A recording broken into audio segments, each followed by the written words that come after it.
to Cultivating Keepsakes. I'm Eden, and I'm so glad you're here. Today we're going to make a Skep canvas. The first thing you're going to need is a canvas. I used a 6x6 canvas from Michael's, but you can get canvases almost anywhere, including the Dollar Tree, and you can use any size as long as your Skep and quote fit on it. You could also get creative and add some other stuff if you have a bigger canvas. You'll also need yellow paint. I used folk art chalk paint in the color Summer Porch. The first thing I did was paint the entire front of my canvas. We'll be doing the sides later. Then I dried it using my heat gun, did a couple of touch-ups, and sat it aside so I could start working on the actual Skep. For the Skep, you're going to need a foam egg. The one I had just happened to be covered in moss, but that doesn't make a difference. I cut the egg in half lengthwise. I found out there was a stick or a dowel in it. Thank goodness it didn't cause any issues. Then I chose which half I liked best, and put the other one to the side for another project. Or another one of these, who knows. The next step is to take the side of the egg you chose to keep and cut the bottom off. You can use your knife or a razor blade or a foam cutter. Pretty much anything will cut through it. It's really easy.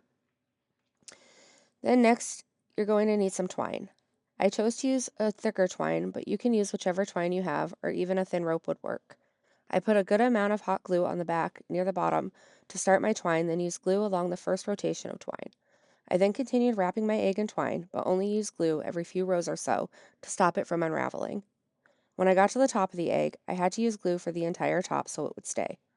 When it was all covered, I cut the twine and glued down the end. Be careful not to burn yourself. I used a little rubber makeup brush to push it down. This next step is what's really going to bring the Skep to life, or make it look like a Skep, however you want to say it.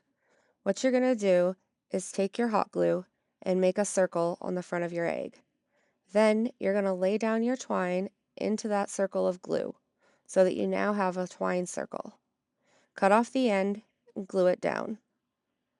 Next, you're going to take twine. You're going to take twine, about 2 inches of it, and then fold it over to form a loop and glue the two end pieces of it together. Be sure not to burn yourself doing this. Those little finger protectors would probably be helpful. Once you have your loop made, you're going to glue it to the top of your Skep.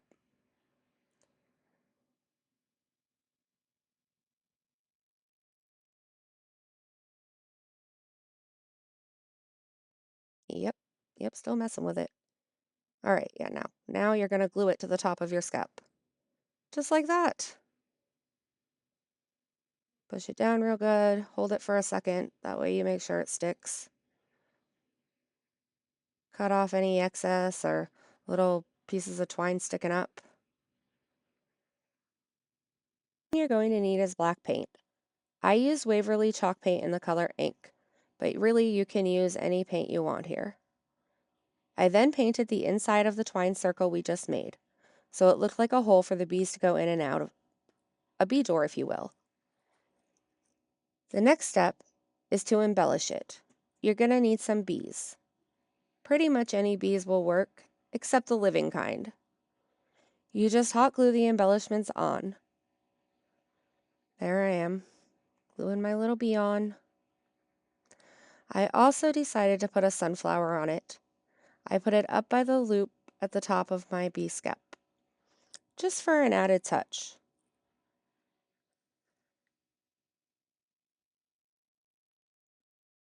There we go, my sunflower. And I think I do one more bee. Yeah, I do one more bee. Once you're done with your embellishments, you're going to need some Spanish moss. We're going to use the Spanish moss to put on the bottom of the Skep. You're just going to want to grab a little bundle and glue the Skep to the moss.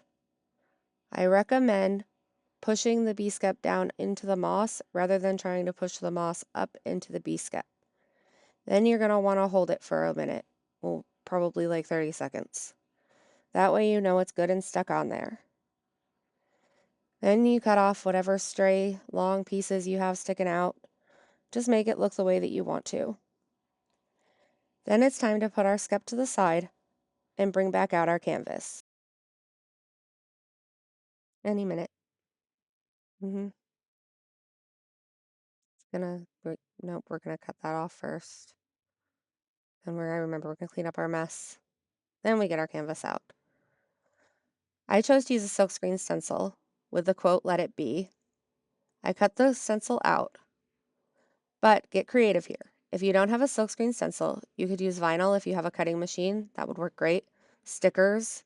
Another option would be a different stencil, or if you have better handwriting than I do, you could always write your own. Then you're going to need a fuzzing cloth, especially if your stencil's new, or some type of microfiber cloth. And I use chalk couture ink, but you could also use any chalk paste. And I've heard people have used acrylic paint with these type of stencils too. I haven't tried it yet though, so I don't know. And then my little squeegee. I'm going to put my stencil down on my canvas where I want it to be after I defuzz it here again and again and one more time. You do that so that it doesn't stick to your project and then pull off your paint, which would really suck. Anyways, you smooth it down and then you put your ink all over it. It's a little different than using the chalk paste just because it doesn't self-level, so you don't want to leave like big clumps anywheres or more in one spot than the other unless you're going for that look. When I got it finished, I used my heat gun to set my ink. Next, I seal my canvas with clear wax. I do this for two reasons. Number one, it will protect it, and two, which is the biggest reason, is it helps give a little more control with what will be our next step. You're going to take your clear wax and apply it all over the front of your canvas. Here we go. I used Waverly clear wax, I think. I don't know, I just showed it and I already forgot, but I'll leave the supply list down in the either comments or description too, so that you have it.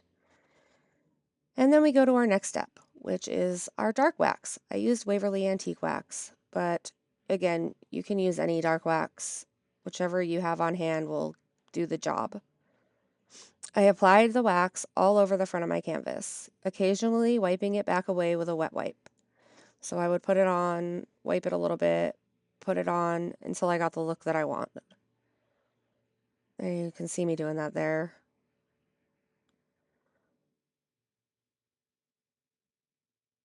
When I was happy with how the front of the canvas looked, I took dark wax and applied it all over the sides. And then I also darkened up the edges and the corners. This step is of course optional. If you want a cleaner look, you don't need to do this. Honestly, you could just paint the sides of your canvas and leave out the dark wax altogether if you so choose. And then lastly, I hot glued my Skep to my canvas. You're going to want to use quite a bit of hot glue. You can kind of see that here. And when you get it on your canvas, you got to make sure that you're pushing something up against the back of it.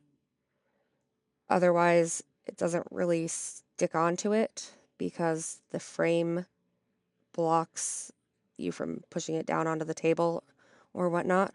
I again use my little plastic makeup applier sponge. I'm not exactly sure what you call it. I know I got it in the makeup section, and it's a silicone spatula type thing. And see, I just pushed up against it really good to make sure it was stuck. And voila, our project is finished. I just love the way that it turns out. I really hope you'll try it. If you do, I'd love to see it. You could tag me, email me. Please don't forget to like, comment, and share. If you're already following me, thank you so much. It truly means the world to me, honestly. If not, I wish you would. Okay, hope your day's amazing. Bye!